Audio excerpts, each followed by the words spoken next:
3장 말씀입니다.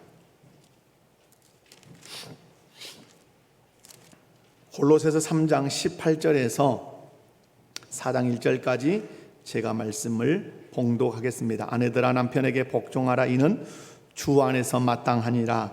남편들아 아내를 사랑하며 괴롭게 하지 말라.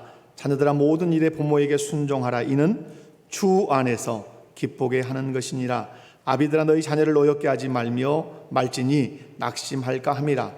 종들아 모든 일에 육신의 상전들에게 순종하되 사람을 기쁘게 하는 자와 같이 눈 가림만 하지 말고 오직 주를 두려워하여 성실한 마음으로 하라. 무슨 일을 하든지 마음을 다하여 주께 하듯 하고 사람에게 하듯 하지 말라. 이는 기업의 상을 주께 받을 줄 아나니 너희는 주 그리스도를 섬기느니라.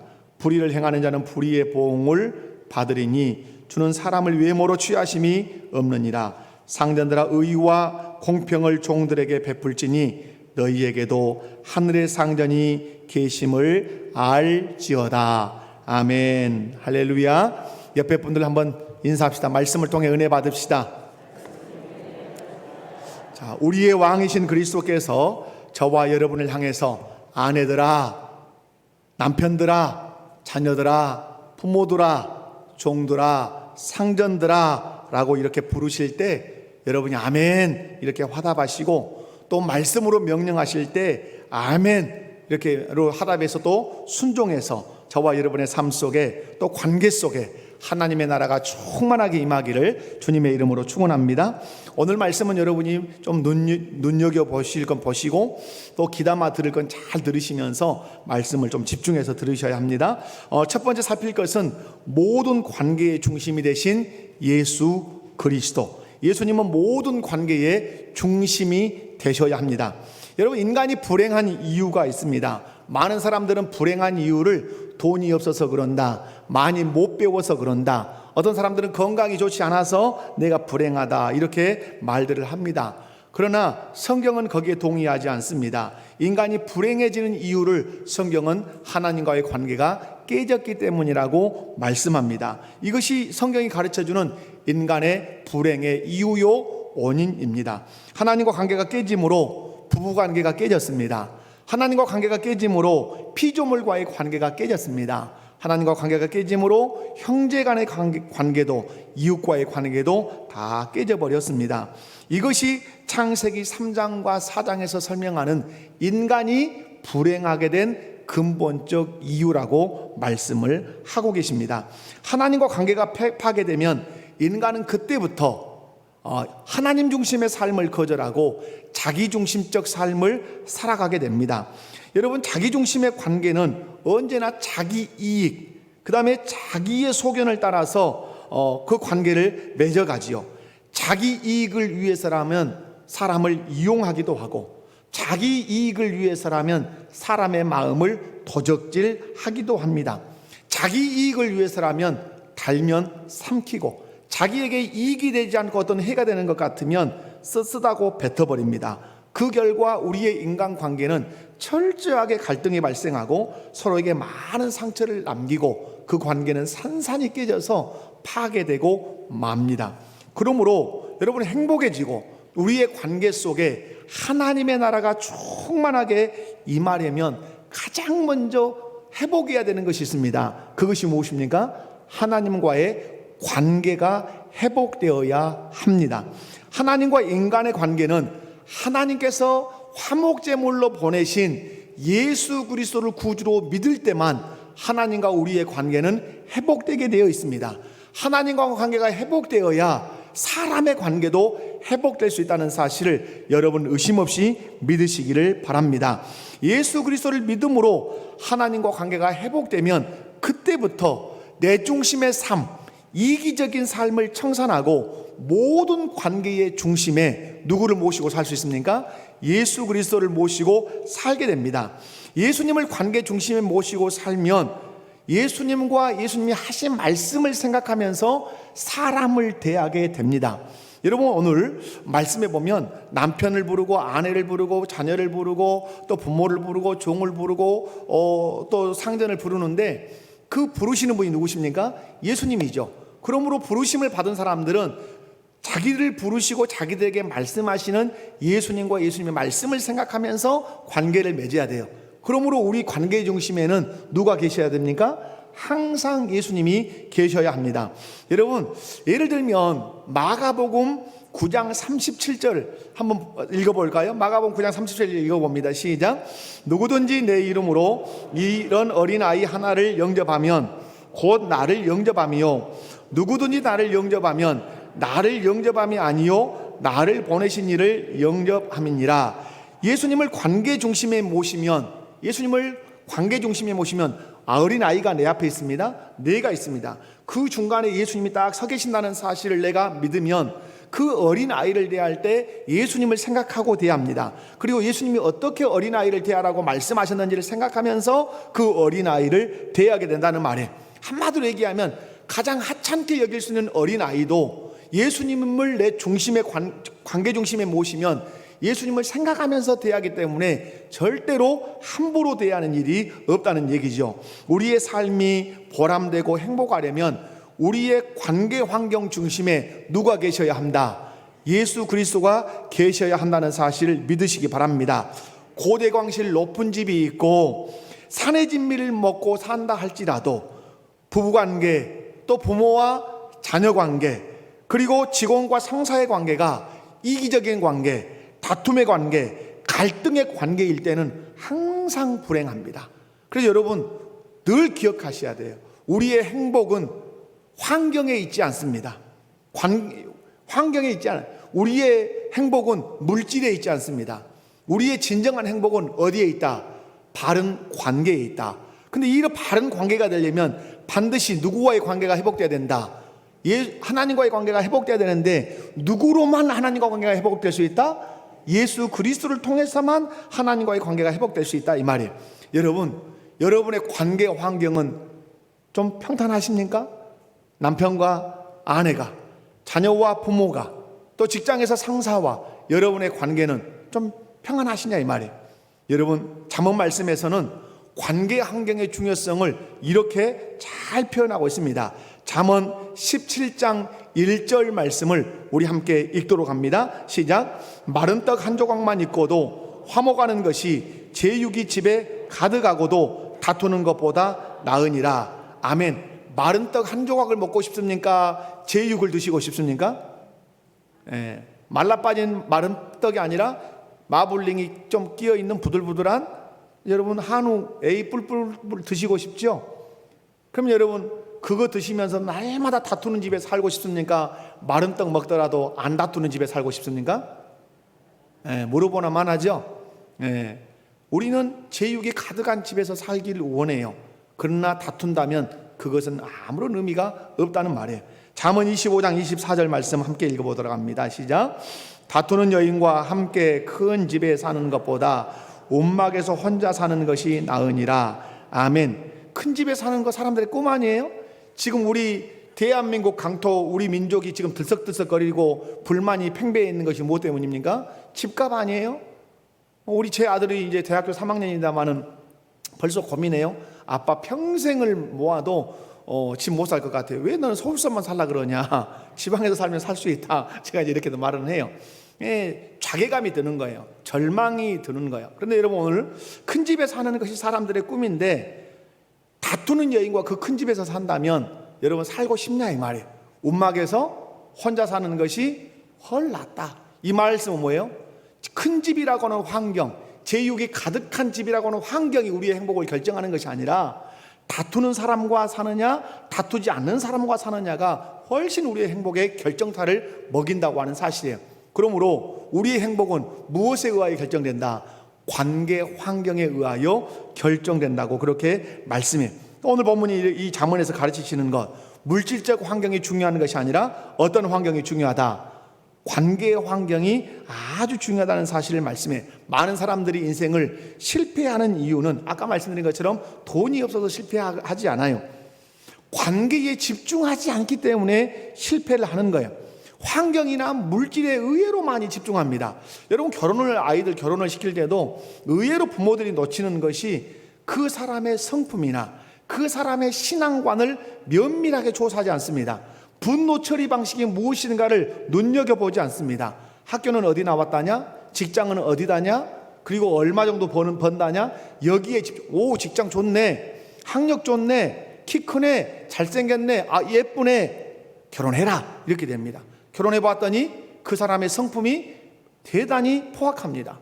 그리고 가정을 돌아보는 책임감이 부족합니다. 하나님을 경외하지 않습니다. 날마다 다툽니다. 서울대 학력이, 박사학위 논문이 그의 직장의 직위가 행복을 주는 게 아니죠. 관계 환경이 행복을 결정한다고 하는 사실에, 사랑하는 성도 여러분, 이제부터 사람을 대할 때 누구를 관계 중심에 놓고 예수 그리스도를 관계 중심에 놓고, 예수 그리스도를 관계 중심에 놓으라는 말은 그 주님이 이 사람을 어떻게 대하라고 했는지 늘 예수님을 생각하면서 사람을 대하라고 하는 말씀이에요.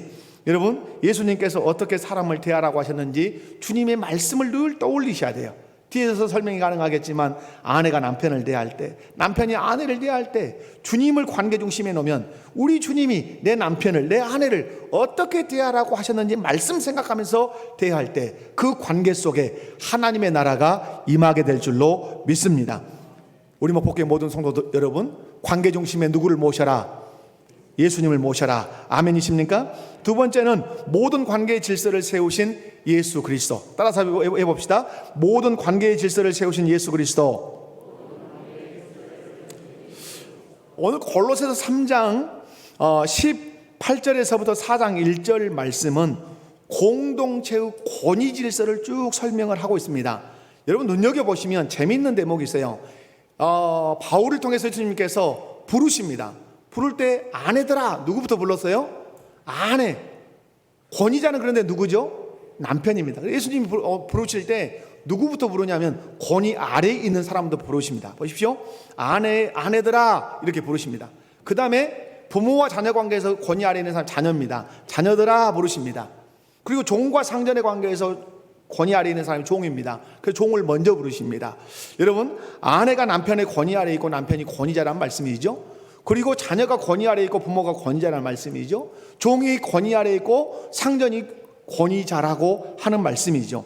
이 말씀을 통해서 가르치시는 것은 공동체 안에 권위 질서를 세웠는데 그걸 누가 세우셨다? 예수님이 세우셨다고 하는 사실. 그래서 예수님께서 그 권위 질서를 따라서 지금 사람을 부르고 계시는 거예요. 예수님이 공동체 안에 권위 질서를 세웠다는 사실을 믿는 사람은 어떤 공동체에 들어가도 그 권위에 순종하기를 기뻐하고 그 권위에 머무는 것을 좋아한다는 사실입니다. 여러분, 하나님을 바르게 섬기면 바르게 공동체 안에 공동체 안에 그 세워진 그 권위 질서에 순응하고 산다는 사실이에요. 여러분, 아내가 남편에게 순복하기를 기뻐하는 것은 왜 순복하죠? 잘 여러분 대답해 보셔야 돼요. 아내로서 남편에게 왜 순복하고 왜 복종하십니까? 그렇게 안 하면 때리니까? 그렇게 안 하면 월급 안 갖다 주니까? 아니면 그냥 행복을 위해서? 늘 여러분 관계 중심에 누가 계셔야 돼요? 예수님이 나에게 남편에게 순복하라고 말씀하셨으니까 이때 영광을 받으십니다. 아멘이십니까? 그냥 행복이다, 그냥 남편과 좋은 관계를 맺기 위해서, 이건 세상 사람도 한단 말이에요. 그런데 내가 남편에게 복종하는 이유, 남편이 아내를 사랑해야 되는 이유, 그걸 생각할 때 그리스도께서 그렇게 하라고 하셨기 때문에 나는 그렇게 합니다라고 할 때 우리 주님은 영광을 받으시고 내게 은혜를 베푸신다고 하는 사실이에요. 여러분, 자녀가 부모님께 기쁨으로 순종하고 종이 상전에게 성실한 마음으로 순종하는 이유는 예수님께서 부모님과 상전을 나의 누구로 세우셨기 때문에, 권위자로 세우셨다는 사실을 믿기 때문에 그래요. 여러분, 하나님을 바르게 섬기면 공동체를 바르게 대할 줄 알게 됩니다. 왜 그러는가? 삼위 하나님이 공동체적 존재로 존재하십니다. 자, 이걸 잘 기억하셔야 돼요. 하나님은 공동체적 존재로 존재하세요. 여러분, 하나님은 성부와 성자와 성령 삼위 하나님이십니다. 삼위 하나님이신데 영광과 권능이 조금도 누구에게 차등이 있지 않고 동등하신 분이십니다. 그런데 여기에는 권위 질서가 있습니다. 동등하신 하나님이신데 모든 것을 계획하실 때는 성부 하나님이 계획하십니다. 그 계획을 성취하실 때는 성자께서 성취하십니다.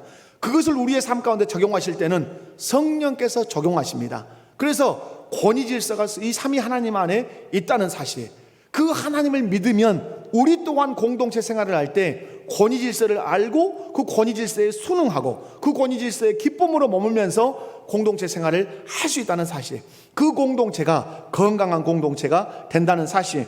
여러분, 공동체의 문제는 공동체에 속한 사람이 하나님이 세우신 권위 아래 기쁨으로 머물지 않고 도리어 그 권위 질서에 저항을 하고 그 권위자에게 쓴 마음을 품을 때 공동체는 삐그덕거리고 균열이 발생하게 되는 거예요. 여러분, 어느 공동체나 권위자가 있습니다. 가정에 권위자가 있습니다. 직장에 가면 권위자가 있습니다. 교회에 오면 교회 권위자가 있습니다. 국가에 권위자가 있습니다. 군대에 가면 군대에 권위자가 있습니다. 이 권위 질서를 세우신 분이 누구라고요? 예수 그리스도란 말, 하나님이시란 말이에요. 근데 왜 그러면 공동체에 꼭 권위자가 있을까요? 탑 권위자가 있고 중간 권위자가 왜 있을까요? 이유는 그 공동체에 무엇을 위하여? 질서를 위하여 하나님께서 공동체의 권위자를 세우셨다. 여러분, 에덴 동산의 공동체, 이 에덴 공동체의 문제가 무엇이었습니까? 환경이 부족했습니까? 에덴 동산의 환경이 부족했어요? 단 0.1%도 부족하지 않았어요. 티끌만큼도 에덴 동산은 부족함이 없었습니다. 에덴 공동체의 문제는 그 공동체에 속한 아담과 하와가 하나님의 권위 아래 머물기를 기뻐하지 않았다는 데 문제가 있습니다. 그리고 하나님이 먹지 말라고 명령하신 선악과를 바라보면서 이것을 먹으면 내가 누구같이 되는데, 하나님같이 될 건데 하나님이 먹지 말라고 하셨다는 그 엉뚱한 이야기를 들으며 하나님께 쓴 마음을 품고 하나님께 저항함으로 에덴 공동체는 심각한 문제가 발생한 거죠. 하나님께 쫓겨났죠. 그리고 부부간에 문제가 생기죠. 피조물과의 관계에 문제가 생기죠. 아벨과 가인의 형제간에 문제가 생기는 것을 우리가 볼 수 있어요. 오늘날 가정 공동체의 문제, 직장 공동체의 문제, 교회 공동체의 문제는 하나님이 세우신 권위 질서에 기쁨으로 순복하지 않고 도리어 불순종하기 때문에 그렇습니다. 사랑하는 우리 목복교회 성도 여러분, 하나님이 세우신 권위 질서에 바르게 순응하고 바르게 따르려면 우리에게 두 가지 품성이 절대적으로 필요합니다. 여러분이 애우셔야 합니다. 마음에 붙드셔야 합니다. 하나님이 세우신 권위 질서에 순응하려면 몇 가지 품성이 필요하다? 두 가지. 하나는 겸손, 하나는 온유입니다. 이건 겸손이 무엇인 줄 아십니까? 겸손, 그러면 정의를 분명하게 하셔야 합니다. 겸손은 자기를 낮추는 것, 이 정도로 우리가 생각을 하지요. 여러분, 회개하라 천국이 가까이 왔다라고 하는 명령 속에 겸손의 품성이 나온다고 제가 여러 번 강론을 했습니다. 여러분, 겸손이라고 하는 것은 하나님이 정하신 합당한 권위 아래 기쁨으로 머무는 것이 겸손입니다. 회개하라 천국이 가까이 왔다라고 하는 말씀이 왜 겸손의 품성을 만들어내죠? 하나님 나라의 왕이신 하나님의 권위 아래 있었던 사람이 그걸 거절하고 세상으로 나가요. 이게 교만이에요. 그 사람을 향해서 외칩니다. 회개해라, 돌이켜라. 그리고 하나님의 다스림 아래, 하나님의 권위 아래로 들어와라. 이것이 무엇이다? 겸손이에요.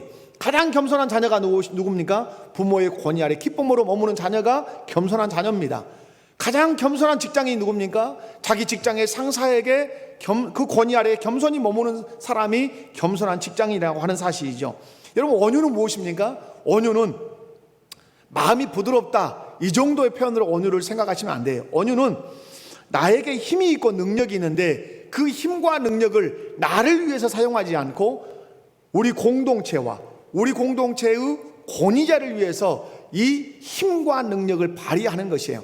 이것을 야생마로 표현이 가능한데요, 야생마는 놔두면 지 마음대로 뛰어다닙니다. 그러나 훈련시켜서 재갈을 먹이고 징을 박아서 훈련을 시키면 그 엄청난 파괴력을 가진 이 말이 철저하게 자기 주인을 위해서 그 힘을 사용합니다. 이것이 온유입니다. 예수님이 사역하실 때 어떤 품성을 가지고 사역하셨습니까? 나는 마음이 온유하고 겸손하다고 말씀하셨습니다. 예수님은 겸손하셨습니다. 하나님 아버지의 권위 아래 늘 거하셨어요. 그리고 아버지의 뜻을 물으시고 아버지의 뜻을 실행하면서 사역을 하셨어요. 그래서 예수님은 겸손하셨습니다. 예수님은 온유하셨습니다. 절대적인 능력을 가지고 계십니다. 말씀 한마디면 인생 하나쯤은 초기같이 살아들 수 있습니다. 자기를 못 박으라고 외치는 사람들을 향해서도 말씀 한마디면 그들은 사라질 수 있어요. 그러나 예수님은 그 힘과 능력을 자기를 위해서 털끝만큼도 사용하지 않으셨습니다. 그 힘과 능력을 오직 하나님의 뜻을 이루는 데만 예수님은 사용하셨어요. 그것이 온유예요. 아내가 남편보다 훨씬 학력이 뛰어나고 똑똑할 수 있어요. 사회적인 실력이 위대할 수 있어요. 그러나 온유한 아내는 그 똑똑함을 남편을 무시하는 데 사용하지 않고 남편을 세우고 남편을 돕는데 그의 학력과 그의 실력과 그의 똑똑함을 사용한다고 하는 사실이에요. 사랑하는 성도 여러분, 모든 관계 질서를 세우신 분이 예수 그리스도십니다. 모든 관계 질서의 중심에 계셔야 할 분이 예수 그리스도십니다. 아멘이십니까? 그러므로 건강한 공동체 생활을 하려면 주기적으로 점검해야 될 것이 있습니다. 그게 뭐냐면 권위 질서를 늘 점검하는 거예요. 이런 것은 자녀들에게 잘 가르쳐 주셔야 합니다. 주기적으로 점검해야 될 게 뭐라고요? 공동체의 권위 구조를 날마다 살피라는 거예요. 오늘 권위 아래에 있는 사람들을 주님이 부르셨습니다. 아내들아 라고 불렀기 때문에 아내들은 가정에서 우리 가정의 권위자는 누군가, 남편은 나에게 누군가 질문해내야 돼요. 자녀들은 부모님을 바라보면서 부모님은 나에게 누군가 질문하고 답을 내려야 돼요. 직장에서 직원들은 상사를 바라볼 때, 사장님을 바라볼 때 우리 사장님은 나에게 누군가 하고 질문을 던져야 돼요. 여러분은 신앙생활하면서 우리 목포교회 속하면서 이정태라고 하는 목사는 나에게 누군가 하고 질문해야 돼요. 그리고 답을 내리셔야 돼요. 어떤 답을 내리셔야 가장 정답이죠? 하나님께서 우리 가정에 세우신 권위자가 우리 남편이야. 하나님께서 나에게 권위자로 세우신 분이 우리 부모님이셔. 하나님께서 우리 직장에 세우신 권위자가 우리의 사장님이야.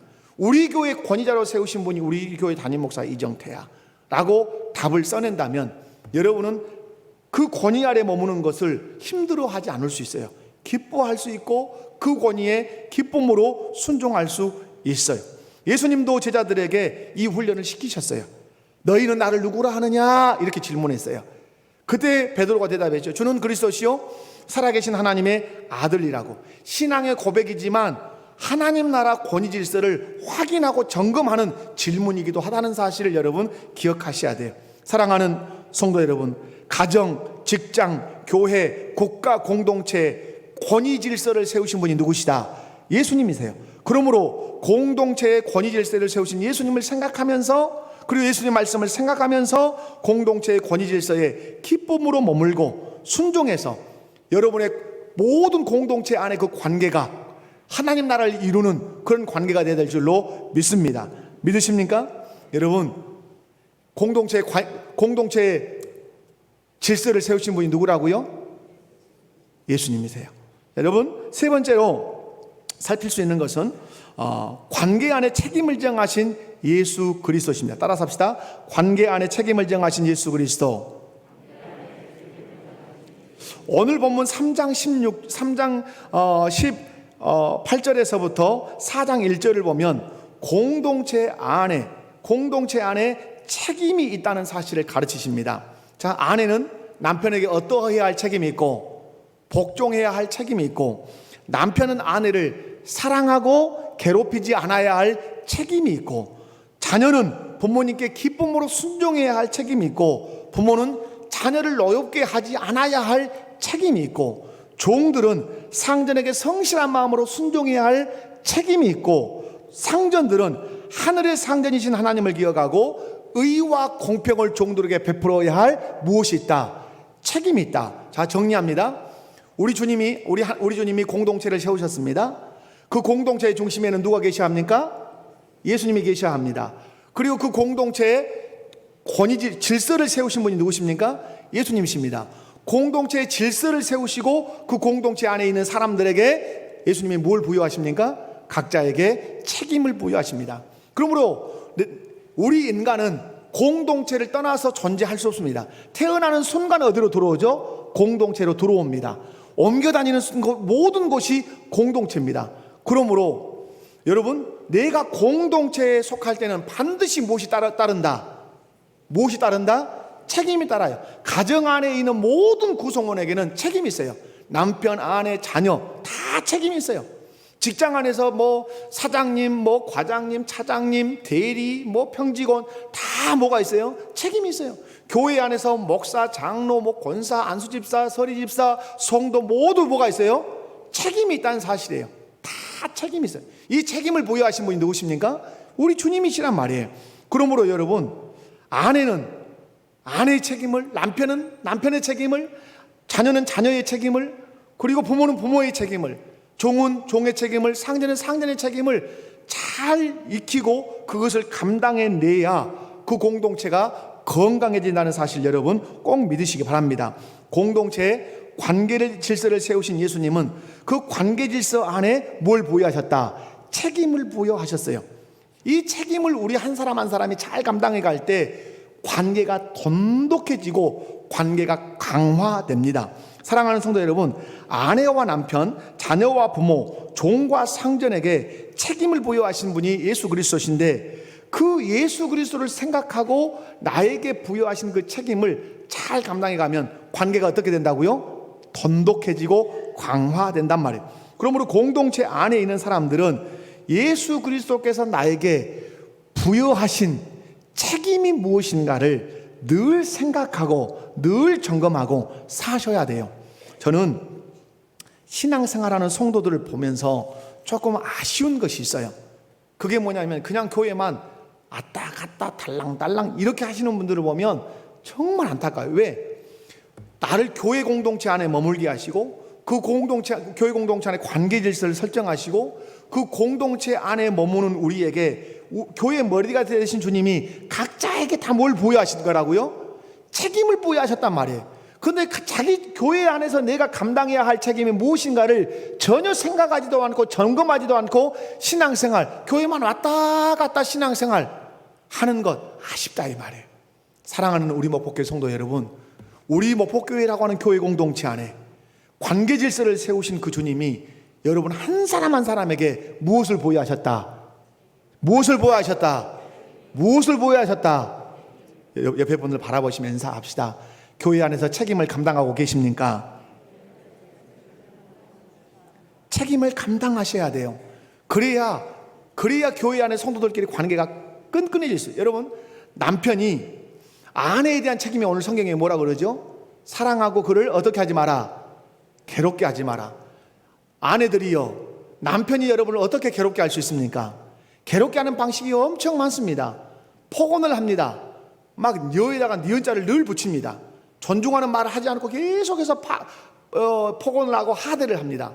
저는 결혼하는 부부, 결혼을 앞두고 있는 부모들에게 반드시 존칭어를 쓰게 만듭니다. 반드시 존칭어를 쓰고 결혼하는 순간부터 여보라고 그래라. 결혼해가지고 아들을 낳았는데 뭐 사무엘 아빠, 사무엘 엄마 이런 걸 하지 마라. 아내. 여러분, 사무엘 아빠는 누구든지 부를 수 있어요. 기용신 집사님이 저를 향해서 사무엘 아빠 이렇게 부를 수 있어요. 우리 김종환 집사님이 사무엘 엄마 부를 수 있어요. 그러나 저를 향해서 여보라고 부를 수 있는 사람은 장혜숙밖에 없어요. 제가 장혜숙을 향해서 여보라고 부를 수 있는 유일한 사람이에요. 유일하게 쓸 수 있는 부부간에 쓸 수 있는 용어가 뭐라고요? 여보예요. 여보. 그 여보를 쓰시라.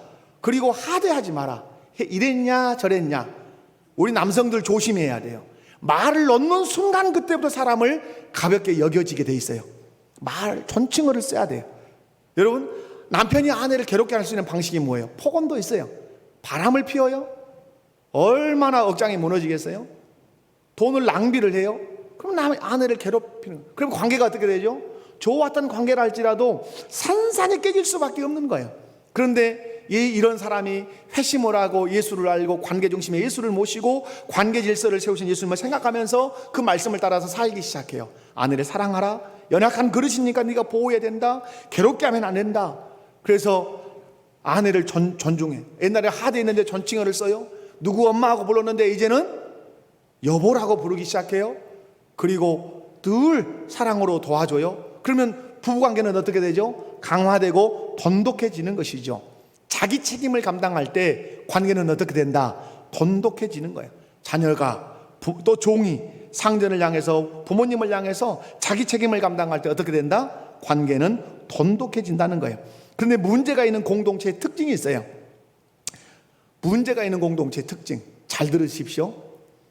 벗어나야 됩니다. 여기서 서로에게 기대하는 것이 큽니다. 저는 여러분에게 늘 말씀합니다. 기대하지 마십시오. 어떻게 그렇게 될 수 있을까? 옆에 사람들에게 기대하지 마시라, 이 말. 기대는 내 권리가 아니에요. 따라서 기대는 내 권리가 아니다. 기대는 상대방의 책임이 아니다. 아니에요. 여러분, 서로에게 기대하는 것이 있는데 기대하는 것이 채워지지 않으면 불만이 생겨요. 불만이 생기면 짜증이 나요. 짜증이 생기면 툴툴거리고 흉을 보기 시작해요. 그러면 그 흉과 허물 때문에 결국 관계에 균열이 생겨요. 이런 거예요. 자, 여러분, 제가 박봉수 장로님에게 짜장을 한 그릇 사드렸어요. 또 2번 또 사드렸어요. 또 3번 사드렸어요. 그럼 여러분의 마음 안에 시간이 지나면 발생하는 마음이 있어요. 어떤 마음이죠? 저분이 나에게 내가 3번 샀으니까 한 번은 사야 한다는 뭘 갖게 돼요? 기대감을 갖게 돼요. 그 기대감을 버리시라, 이 말이에요. 우리는 이 기대감을, 내가 3번 샀으니까 한 번이라도 사야 된다는 공식을 꼭 붙들고 인간관계를 맺어요. 그런데 한 번도 안 사. 그러면 불만이 생겨. 짜증이 나. 원망해. 흉봐. 내가 흉봤다는 소리를 저분이 들어. 내가 사주라 했까니? 이렇게 말을 해. 그래서 관계가 다 깨져버리는 거야. 여러분, 왜 사줘야 되는 거죠? 내가 사주고 싶어서 사줘야 되는 거예요. 내가 그냥 좋아서 사줘야 되는 거예요. 그걸로 끝나야 되는 거예요. 근데 우리는 뭐예요? 내가 이렇게 했으니까 네가 이렇게 해야 된다고 하는 이 기대감을 가지고 살아요. 근데 그 기대감이 충족되지 않으면 불만, 짜증, 흉보는, 그래서 관계에 균열이 있단 말이에요. 교회 안에 이런 기대감을 가진 사람들이 의외로 많습니다. 내가 목사님한테 어떻게 해줬는데, 내가 장로님한테 어떻게 해줬는데, 내가 권사님한테 어떻게 해줬는데, 속된 말로 내가 지한테 어떻게 해줬는데 지가 이럴 수 있어. 이게 왜 그러죠? 잘못된 기대감이란 말이에요. 여러분, 기대감을 철저하게 없애야 돼요. 무엇인가를 누군가에게 해준다면 왜 해줘라?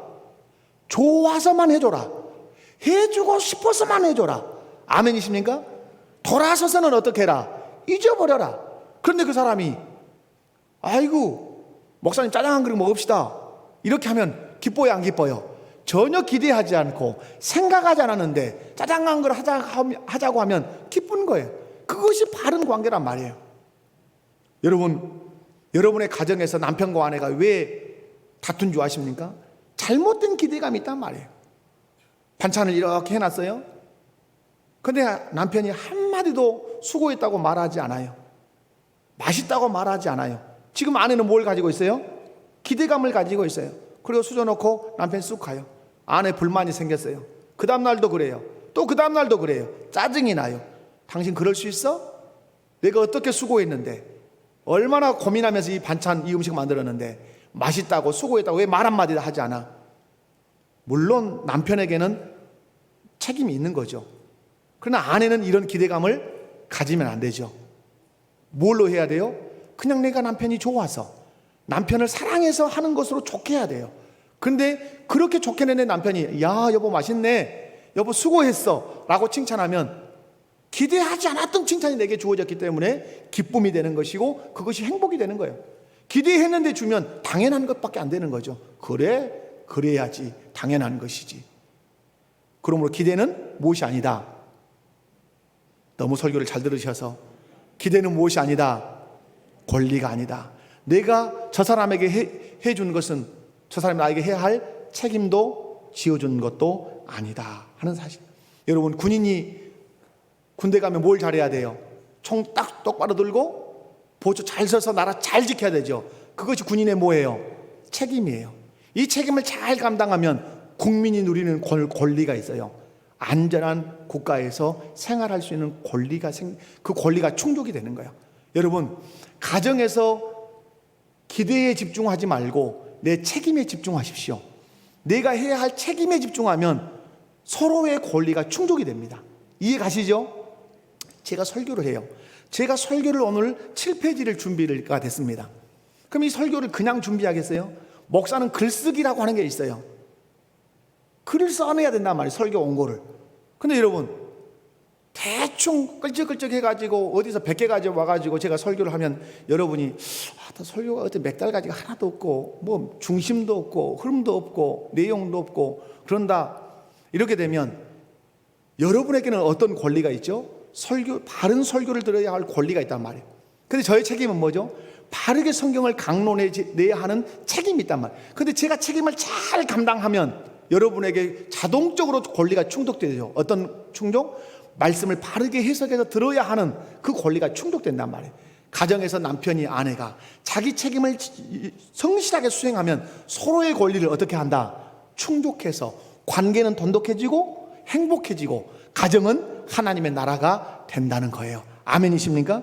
여러분, 그러므로 잘못된 기대감 내려놓자. 다시 한번, 기대는 무엇이 아니다?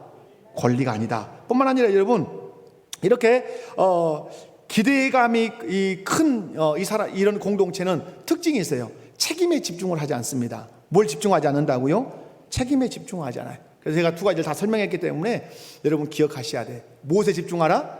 책임에. 그러므로 늘 마음에 새기며 살아야 할 말이 있어요.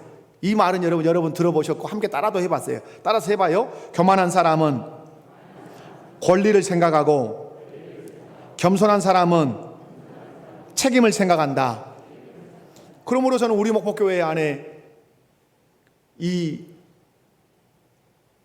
말이 삶의 원리가 되기 원합니다. 나는 기대하지 않겠어. 나는 열심히 내 책임만 감당하겠어.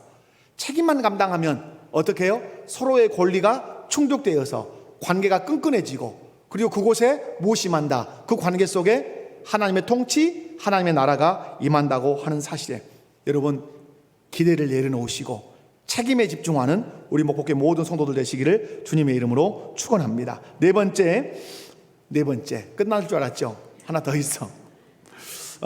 관계 질서의 태도와 책임에 대해서 보상을 약속하고 계십니다.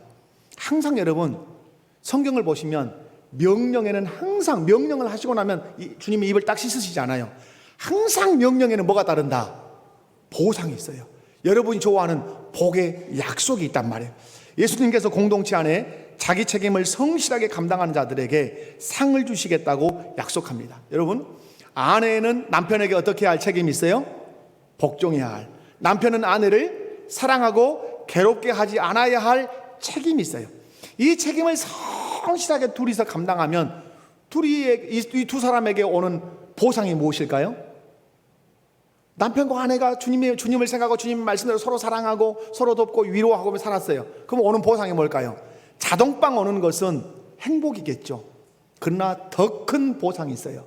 그것이 에베소서 5장 22절인데요. 앞에가 에베소서가 있어요. 빌립보서 앞에 에베소서가 있는데 에베소서 한번 찾아볼까요? 에베소서 5장 22절 봅니다. 5장 22절 눈으로 보셔요. 제가 설명할게요. 에베소서 5장 22절 누구를 부르죠? 항상 하나님께서 권위 질서를 부르실 때 누구부터 부른다? 권위 아래에 있는 사람부터 불러요. 아내들이여 자기 남편에게 뭐해라? 복종하기를 누구께 하더래라? 주께. 23절 이는 남편이 아내의 뭐가 됨이라? 머리가 됩니다. 아내는 남편이 머리라는 인식을 갖습니다. 그런데 23절 하반절에 보면 그리스도께서 교회의 머리됨과 같음이니 그가 몸의 구주시니라. 그러므로 교회가 그리스도에게 하듯 아내들도 범사에 자기 남편에게 복종할지니라. 25절 남편들은 아내 사랑하기를 그리스도께서 교회를 사랑하시고 그 교회를 위하여 자신을 주심과 같이 하라. 예수님이 교회를 어떻게 사랑했는지를 생각하며 남편은 아내를 사랑해야 된다. 이때 이 남편과 아내의 이 사랑을 통해서 하나님께서 누리게 하시는 복이 있는데 그 복이 뭘까요? 그것이 32절이에요. 32절로 가봅니다. 시작. 이 비밀이 크도다. 나는 그리스도와 교회에 대하여 말하노라. 아내가 남편에게 복종했어요. 내 머리다. 남편이 아내를 사랑할 때 그리스도께서 교회를 사랑하되 자기를 주심같이 사랑한다고 하는 원리를 알고 그렇게 사랑했어요. 그때 이 부분은 깨닫는 거예요. 뭘 깨닫죠? 교회의 비밀을 깨닫는 거예요. 그러므로 교회 생활을 가장 잘하는 사람이 누굴까요? 남편과 아내의 관계를 예수님 모시고 하는 사람이 교회의 비밀을 잘 아는 거예요. 교회 생활을 가장 잘하는 사람이 누굴까요? 교회 생활 잘하는 사람, 여러분 착각하면 안 돼요. 집에서는 막 쌍욕을 하는 남자가, 집에서는 막 남편을 함부로 하는 그 여자분이 교회 안에서 열심히 봉사하고 뭔가 예배하는 거, 그게 잘한 게 아니에요. 그 사람은 교회의 비밀을 전혀 몰라요. 모를 수밖에 없어요. 왜? 교회의 비밀은 어디서만 알게 있으니까. 남편과 아내가 서로 주 안에서 사랑함으로 교회의 비밀을 알게 했기 때문에 서로 사랑해야 어떻게 교회를 섬기고 주님이 어떻게 교회를 보양하시는지를 깨닫는 거예요. 그러므로 남편과 아내가 서로 사랑함으로 주시는 복이 뭐죠? 교회의 비밀을 깨닫게 되는 복이라고 하는 사실이에요. 예수님 말씀대로 부부 생활을 하는 사람은 행복을 뛰어넘어서 교회의 비밀을 깨닫고 교회를 바르게 알고 바르게 대하는 복을 누리게 될 줄로 믿습니다. 자녀가 부모에게 순종할 때 주시는 복이 있죠. 이건 너무 잘 알죠. 에베소서 6장 1절에서 3절에 나오는데 특별히 3절 보면 3절 여러분 보실까요? 에베소서 6장 3절로 가보겠습니다. 3절 자 시작. 이로써 내가 잘되고 땅에서 장수하리라. 이 말씀은 잘 아시죠? 잘된다는 말은 번영한다, 형통한다 이 말이에요. 이것은 이 세상에서 잘된다는 거예요. 예수 믿으면 영적인 것만 잘 되는 게 아니에요. 예수 믿어서 자녀가 부모를 합당하게 공경하고 순종하면 우리 주님이 이 땅에서 어떻게 하신다? 번영하고 형통하게 하신다. 할렐루야. 뿐만 아니라 장수한다는 말씀이 있어요. 장수한다는 말은 1차적으로 생명이 길다는 거예요. 장수의 복을 주신다는. 왜 우리 주님이 우리에게 부모를 공경하면 장수의 복을 주실 수 있죠? 그분이 생명의 주관자세요. 죽이기도 하고 살리기도 하시기 때문에 내 생명을 길게 하실 수 있어요. 뿐만 아니라 장수한다는 말은 하이델베르그나 서유리 문답을 배울 때 우리가 배웠는데, 장수한다는 말은 그의 명예를 세상 끝날까지 계속 하겠다는 말이에요. 여러분, 예수님께서 어느 집에 들어가셨습니다. 향유 옥합을 가진 여인이 와서 예수님에게 부었습니다. 제자들 길길이 날듭니다. 이걸 팔면 얼마나 많은 사람을 구제할 건데 예수님 가만두어라, 내 장사를 준비한 거다 하시면서 던지신 말씀, 이 여인의 행위가 복음이 증거되는 곳마다 계속해서 전파될 거다. 뭐예요? 이 여인의 명예를 내가 계속해서 명예를 높여줄 거다, 이렇게 말씀. 여러분, 부모를 공경하는 사람 땅에서 잘 될 뿐만 아니라 또 오래 살 뿐만 아니라 우리의 명예를 누가 높여주신다? 주님이 높여주신다. 사람이 높여주는 명예보다 우리 주님이 높여주시는 명예가 참된 명예라는 사실을 믿으시기 바랍니다. 종이 상전에게 책임을 다할 때 어떤 복을 주시는가? 골로새서 3장 24절이죠. 이는 기업의 상을 누구께 받을 줄 알미라. 주께 받을 줄 아나니 너희는 주 그리스도를 섬기느니라. 그리스도를 섬기는 사람은 그리스도께 하듯 해요. 이게 우리의 삶의 큰 축입니다. 주님을 섬기는 사람은 사람을 대하든 어떤 일을 하든 누구께 하듯 한다? 주께 하듯 해요.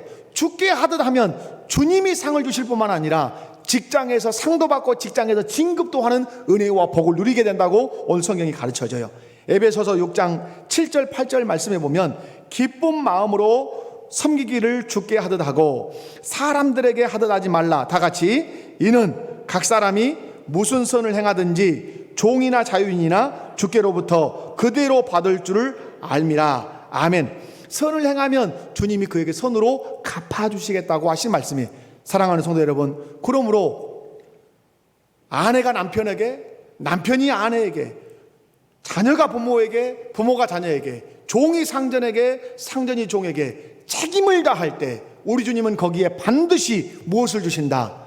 상을 주시고 복을 주신다. 믿으십니까? 그러므로 예수님을 생각하며 성실하게 직장생활도 하시고 가정생활도 하시고 교회생활도 해서 회사에서 진급도 받고 상도 받겠지만, 여러분, 회사에서 주는 상, 진급도 아닌 우리 주님이 주시는 상도 받을 것이라는 사실을 여러분 믿고 공동체 안에서 책임을 다해 가시기 바랍니다.